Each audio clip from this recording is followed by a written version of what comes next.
qaama ummata keenya Oromoo dararu kamiif garaa dhiifamaaf obsa hin qabnu.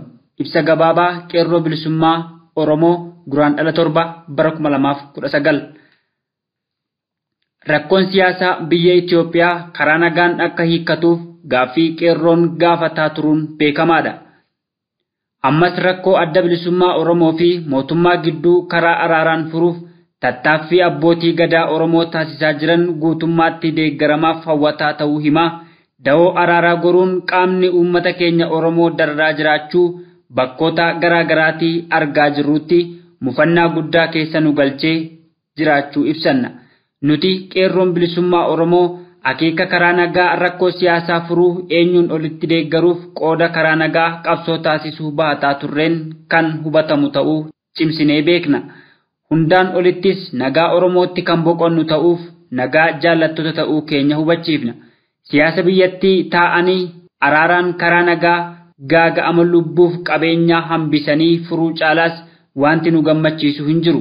Haa ta'u malee labsii abbootii gadaa kabajuu dhabuutiin qaamota uummata keenya daangaarraa ajjeesaa, buqqaasaa akkasumas manaaf araddaasaa gubaa jiran eenyuun olitti kan balaaleffannu ta'uudhaan haalli qilleensa addunyaa wayita yaaddoo keessa galetti hongeef Oromiyaa saaxiluudhaaf manca'iinsa bosonaa qaama raawwataa jiru kan bakkoota garaa garaatti bosona Oromiyaa gubaa jiru hatattamaan yakkoota akkanaa akka dhaabu gaafata.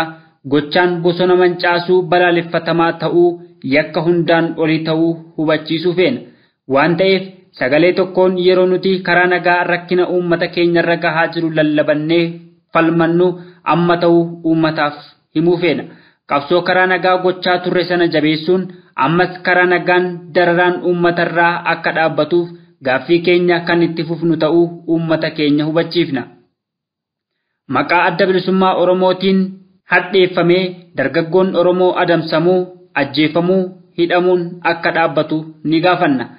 Maqaa ilmi kee waraana bilisummaa Oromoodhaa jedhamuun maatii qabsaa'otaa irratti yakka saamichaa, ajjeechaa mana irratti gubuun raawwatamaa jiru.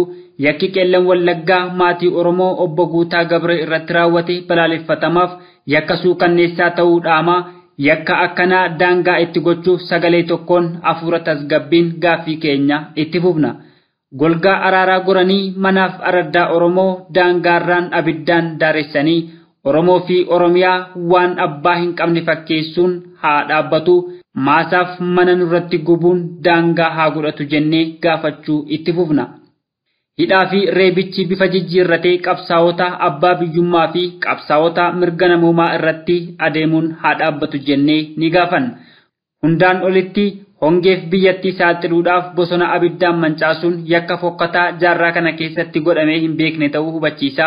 Bosona mancaasuun haa dhaabbatu dhaadannoo jedhuun karaa nagaa gaaffii keenya kan itti fufnu ta'a. Harmee Oromoo fi shamara Oromoo gudeeduun mirga dubartoota Oromoo sarbuu cinatti gochaa gara jabinaa waan ta'eef qaama kamirraayyuu dararaa fokkisaa akkanaa kan hin eegneef qaama kana raawwatu kamiin kan balaaleffannu ta'uu uummata keenya hubachiisaa gaaffii keenyas itti fufna. Maayirratti qaama uummata keenya Oromoo dararu kamiif garaa dhiifamaaf obsa kan hin qabne ta'uu keenyallee hubachiisna. Waraanaan Oromiyaa balleessuuf qaama hojjetaa jiruuf wayita nagaan lallabamaa jiru qaama uummata keenyatti dhukaasee galaafataa qaama hidhaa gad-jabeessee jiru kan balaaleffannu ta'uu uummata keenya Oromoof ibsina. Nuti qeerroo bilisummaa Oromoo nagaan qabeenya hundaa oliitii jennee amanna.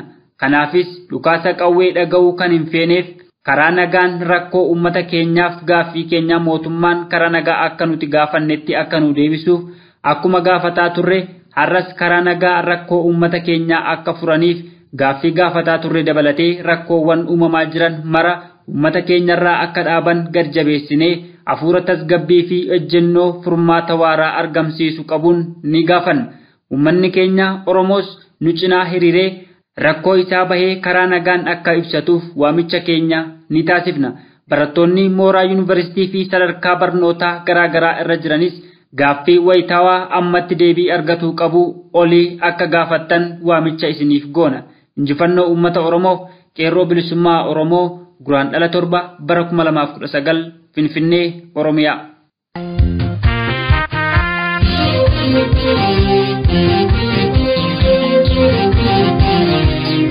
Thank you. kana agafal manna nimona irrenu tayyarab numosisi nuwala bomsi